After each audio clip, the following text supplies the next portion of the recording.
hormat menghormati satu sama lain, dan atas dasar pembentuk satu dunia baru yang bersih dari penindasan dalam bentuk apapun menuju perdamaian dunia yang sempurna. Adapun untuk mencapai kerangka tujuan di atas diperlukan dua landasan, yaitu landasan ideal, yaitu Pancasila, dan landasan struktural, yaitu pemerintahan yang stabil. Untuk itulah PDI Perjuangan selalu ikut dan berdiri kokoh menjaga jalannya pemerintahan Presiden Jokowi dan Wapres Yusuf Kala sebagai suatu pemerintahan yang terpilih secara konstitusional melalui pemilu langsung. Jadi kalau ada yang mau macam-macam itu Bapak Presiden, Bapak Wapres, panggil saja kita.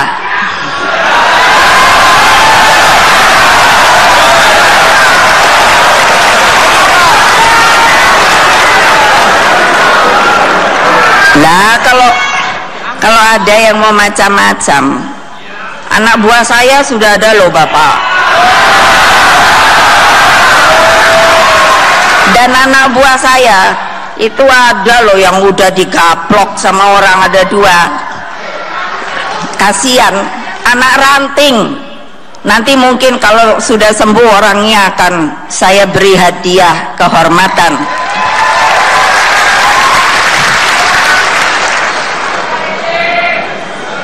Anak-anak saya ini nakal-nakal Bapak Presiden, tapi kalau untuk bangsa dan negara, jiwa mereka berikan. Siap? Siap? Siap? Keduanya merupakan syarat mutlak atas tanggung jawab sejarah yang harus kita tuntaskan, sekaligus sebagai konsekuensi ideologis yang telah saya sampaikan di awal, yang mengakui Pancasila 1 Juni 1945 sebagai ideologi bangsa. Kader-kader partai yang saya cintai, hadirin yang saya hormati, saya menjabarkan hal-hal di atas dalam forum yang berbahagia ini untuk menegaskan kembali bahwa PDI Perjuangan tetap memilih jalan ideologi. PDI Perjuangan menyatukan diri tidak hanya sebagai rumah bagi kaum nasionalis, tetapi juga sebagai rumah kebangsaan bagi Indonesia Raya. Kepada kader partai di seluruh Indonesia, saya instruksikan agar tidak lagi ada keraguan, apalagi rasa takut untuk membuka diri dan menjadikan kantor-kantor partai sebagai rumah bagi rakyat untuk menyampaikan aspirasinya. Saya instruksikan, jadilah banteng sejati di dalam membela keberagaman dan kebinekaan. Berdirilah di garda terdepan, menjadi tameng yang kokoh untuk mempertahankan negara kesatuan Republik Indonesia. Saya yakin TNI dan Polri akan bersama kita dalam menjalankan tugas ini dan tidak akan memberi ruang sedikit pun pada pihak-pihak yang anti Pancasila dan anti demokrasi Pancasila. Apresiasi saya kepada TNI Polri yang telah dengan berani bersikap tegas dalam menyikapi pihak-pihak tersebut. Bagi kader partai yang berada di legislatif dan eksekutif, kalian tidak hanya dibutuhkan negeri ini untuk mempertahankan kesatuan dan kebangsaan. Perlu disadari, terutama bagi kader yang telah mendapat kepercayaan rakyat di eksekutif. Saya tahu kalian, bahkan saya, adalah manusia biasa. Tentu sebagai manusia biasa kita tidak luput dari kesalahan, Tetapi sebagai pemimpin harus disadari pula bahwa jabatan yang kalian emban adalah jabatan politik. Kesalahan dalam keputusan politik tidak hanya berdampak bagi diri pribadi dan keluarga. Kesalahan tersebut berdampak pada kehidupan seluruh rakyat. Karena itu, hati-hatilah dalam membuat keputusan-keputusan politik, baik itu berupa perkataan, tindakan, produk politik, baik berupa kebijakan politik legislasi maupun kebijakan politik anggaran. Kader-kader yang saya cintai, luangkan waktu untuk merenung. Sudah tepatkah langkah-langkah yang kalian ambil atas jabatan yang telah diberikan oleh rakyat?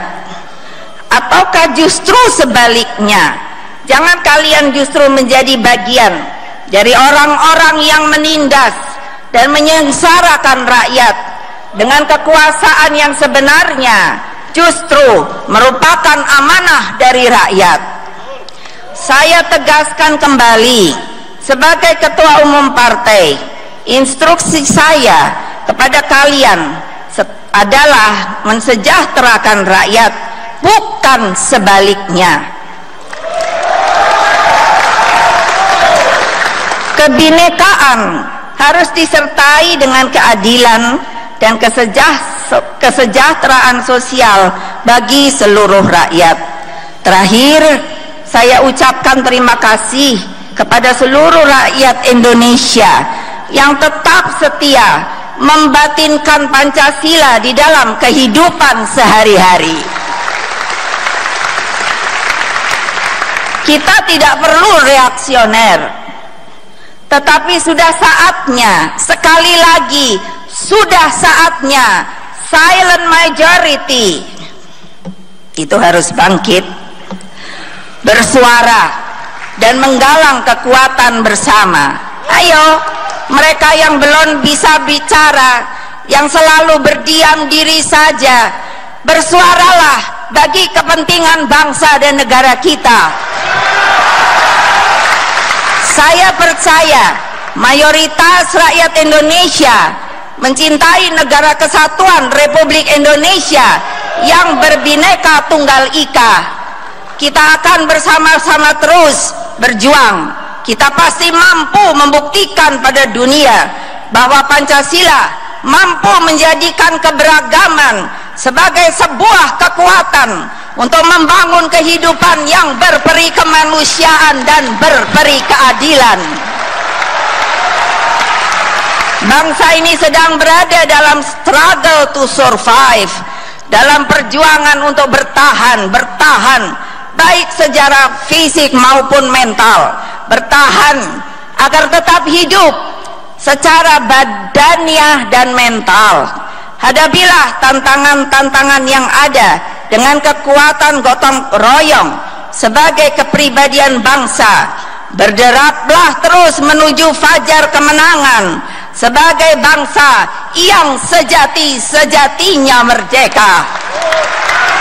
Dengan ridho Tuhan, saatnya kita gegap gempitakan kembali segala romantika dan dinamika, dentamkan segala hantaman, gelegarkan segala banting tulang, angkasakan segala daya kreasi, tempa segala otot kawat balung besinya.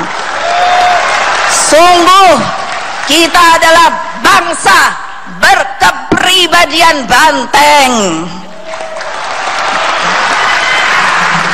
Ayo maju terus,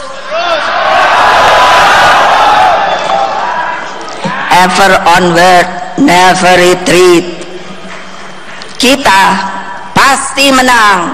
Merdeka! Merdeka! Merdeka! Wassalamualaikum warahmatullahi wabarakatuh. Om Santi Santi Om. Namo Buddhaya.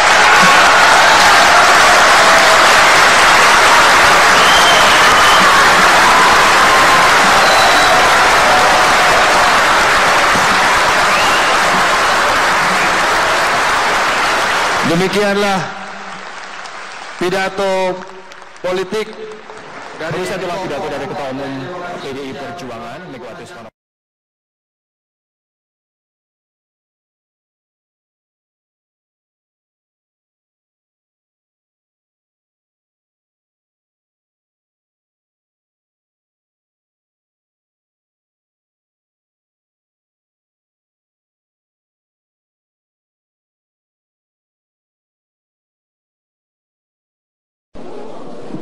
Pertama, kita mengetahui dari rekaman video yang beredar luas di tengah masyarakat terkait pidato terdakwa di Kepulauan Seribu.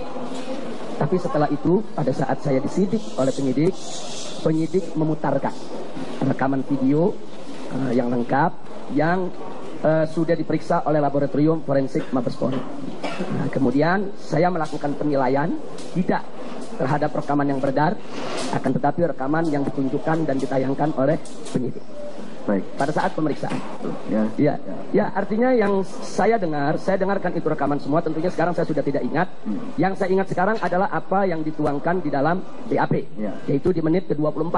Nah, saudara tadi mengatakan saudara minta diulang. Iya. Di bagian mana itu yang saya diminta diulang di bagian yang dikutip oleh sikap keagamaan MUI, yaitu bagian jadi jangan percaya sama orang. Bisa saja kan dalam hati kecil Bapak Ibu nggak pilih saya, ya kan, dibohongin pakai surat Al-Maidah 51 macam-macam itu hak Bapak Ibu ya. Jadi kalau Ibu perasaan nggak bisa pilih nih karena saya takut masuk neraka dibodohin gitu, nah itu yang kita minta untuk diulangi, untuk dicocokkan dengan apa yang tertuang dalam sikap keagamaan MUI. Nah, walaupun sebelumnya dan sesudahnya masih ada, yaitu kalimat-kalimat lain menyangkut programnya. Yang saudara baca tadi, yang ahli minta diulang itu, ini menurut keahlian saudara, ini menyinggung masalah apa di situ? Ya. Jadi dalam pernyataan tadi, Majelis Hakim yang mulia, dalam pernyataan ini saya sebagai ahli yang memang diminta untuk menilai pernyataan tersebut mendapatkan ada 6 ungkapan yang bermasalah. Yang pertama, kalimat jadi jangan percaya sama orang. Yang kedua, enggak pilih saya.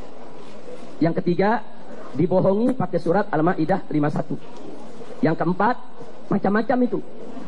Yang kelima, karena saya takut masuk neraka. Yang keenam, dibodohin gitu. Nah, penilaian yang ingin saya sampaikan terhadap ungkapan-ungkapan tadi, pertama, jadi jangan percaya sama orang. Berarti di sini siapapun, nah, bukan hanya terdakwa. Saya di sini sebagaimana tadi disampaikan oleh jaksa, ini bukan urusan pribadi antara terdakwa dengan saya atau terdakwa dengan GNPF MUI, tapi ini masalah hukum, masalah pidana, urusan terdakwa dengan negara.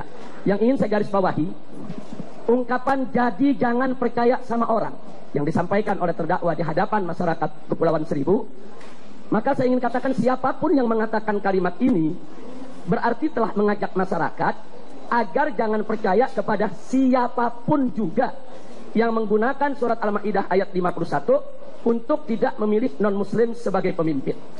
Jadi terdakwa dengan kalimatnya ini mengajak masyarakat untuk tidak percaya, jangan percaya sama orang. Jadi masyarakat Pulau Seribu diajak, diserukan supaya tidak percaya kepada siapapun yang menggunakan surat Al-Maidah ayat 51 untuk melarang umat Islam memilih pemimpin dari kalangan Yahudi dan Nasrani. Itu yang saya garis bawahi. Yang kedua, kata-kata enggak pilih saya dalam kalimat tadi ini memperjelas bahwa pernyataan yang dilontarkan oleh terdakwa dalam konteks pilkada, konteks pemilihan. Enggak pilih saya. Nah, itu enggak ada hubungannya dengan perikanan, enggak ada hubungannya dengan tambak. Enggak pilih saya. Itu berarti konteks pilkada. Kemudian yang ketiga, kalimat dibohongi pakai surat Al-Maidah 51. Maka saya garis bawahi, pertama muncul pertanyaan siapa yang dibohongi. Tentu maksudnya adalah orang Islam yang hadir mendengarkan pidato terdakwa tersebut, yang dipanggil oleh terdakwa dengan kalimat Bapak dan Ibu. Jadi Bapak dan Ibu dibohongi pakai surat Al-Maidah 51. Jadi maksud yang dibohongi di sini adalah orang Islam yang hadir saat itu. Kemudian yang kedua, tentu maksudnya kalau bertanya dibohongi pakai surat Al-Maidah 51, berarti surat Al-Maidah di sini yaitu dijadikan sebagai alat kebohongan. Bahkan bukan hanya sekedar alat kebohongan, dijadikan sebagai sumber kebohongan. Nah, ini yang tadi kita nyatakan ini sebagai penodaan agama. Jadi Al-Quran itu dikatakan oleh terdakwa dibohongi pakai surat Al-Ma'idah. Ya, maksudnya dibohongi pakai Al-Quran. Berarti Al-Quran itu menjadi alat kebohongan, bahkan bisa diartikan sebagai sumber kebohongan. Kemudian yang berikutnya, yang ketiga, siapa membohongi umat Islam? Nah, dari uraian kalimatnya tentu maksudnya orang yang menggunakan surat Al-Ma'idah ayat 51. Siapapun dia. Karena dalam pidato tersebut terdakwa tidak menyebut si A atau si B. Dia mengatakan jangan percaya sama orang. Dibohongi pakai surat Al-Ma'idah 51. Siapa orang yang dimaksud? Siapapun yang menggunakan surat Al-Ma'idah 51 untuk menerangkan kepada umat Islam agar tidak memilih atau menjadikan orang Yahudi dan Nasrani sebagai pemimpin umat Islam. Nah, orang yang menggunakan ayat tersebut untuk menjelaskan hukum tentang dilarangnya umat Islam memilih atau menjadikan Yahudi dan Nasrani sebagai pemimpin, ini maknanya umum, mencakup siapa saja. Bahkan mencakup Rasulullah SAW yang pernah menyampaikan ayat tersebut kepada para sahabat. Ayat tersebut Nabi yang menyampaikan kepada para sahabat. Ayat tersebut turun dari Allah. Allah yang menerangkan kepada Nabi bahwa orang Islam tidak boleh mengangkat orang Yahudi dan Nasrani sebagai pemimpin mereka. Saat Allah menyampaikan kepada Nabi, Allah tidak berbohong. Nah, kemudian Nabi menyampaikan kepada para sahabat ayat tersebut. Nabi juga tidak berbohong. Dan sahabat menyampaikan kepada tabi'in. Sahabat juga tidak berbohong. Tabi'in menyampaikan kepada tabi'in juga tidak berbohong. Dan seterusnya sampai ulama di zaman ini. Jadi ulama-ulama di zaman ini, manakala mereka menyampaikan surat Al-Ma'idah ayat 51 tersebut, mereka tidak berbohong. Jadi kalau terdakwa mengatakan jangan percaya sama orang yang menggunakan surat Al-Ma'idah 51, maka kata jangan percaya sama orang di sini mencakup siapa saja manusianya menyampaikan surat Al-Ma'idah 51. Dari mulai Nabi, sahabat, tabi'in, begitu juga para ulama. Pertama, kita mengetahui dari rekaman video yang beredar luas di tengah masyarakat terkait pidato terdakwa di Kepulauan Seribu. Tapi setelah itu, pada saat saya disidik oleh penyidik memutarkan rekaman video yang lengkap yang sudah diperiksa oleh laboratorium forensik Mabes Polri.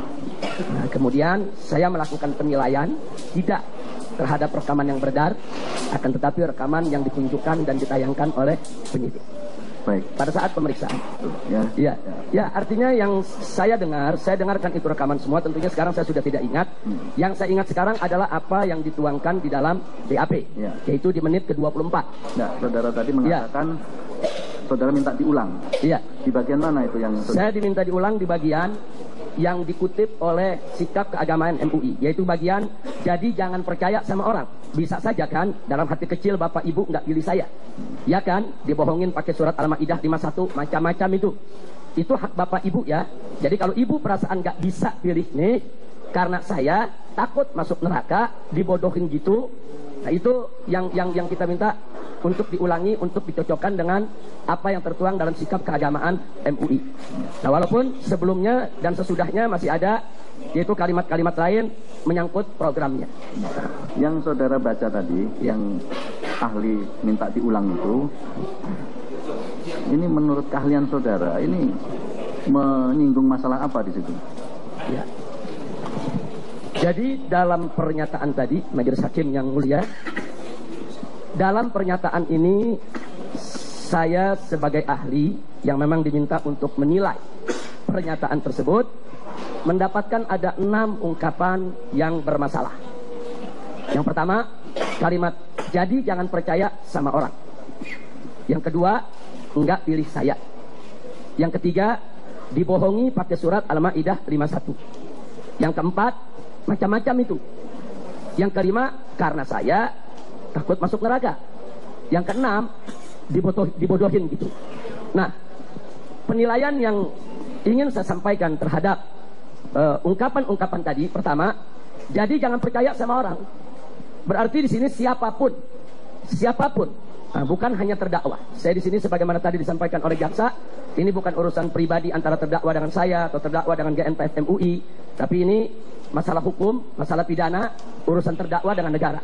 Yang ingin saya garis bawahi, ungkapan jadi jangan percaya sama orang yang disampaikan oleh terdakwa di hadapan masyarakat Kepulauan Seribu, maka saya ingin katakan siapapun yang mengatakan kalimat ini berarti telah mengajak masyarakat agar jangan percaya kepada siapapun juga yang menggunakan surat Al-Maidah ayat 51 untuk tidak memilih non-muslim sebagai pemimpin.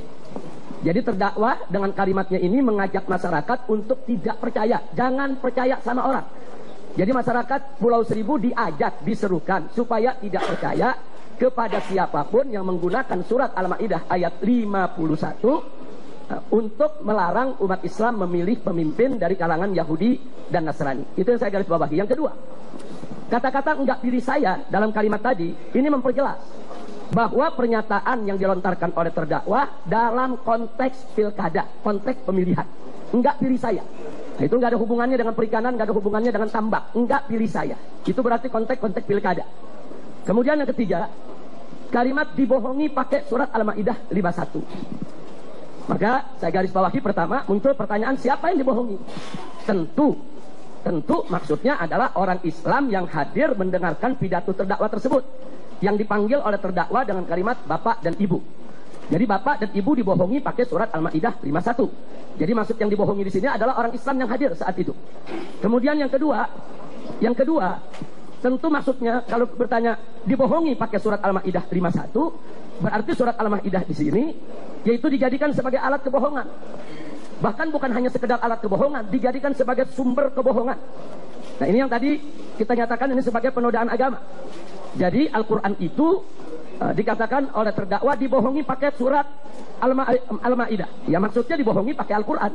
Berarti Al-Quran itu menjadi alat kebohongan, bahkan bisa diartikan sebagai sumber kebohongan. Kemudian yang berikutnya, yang ketiga, siapa membohongi umat Islam?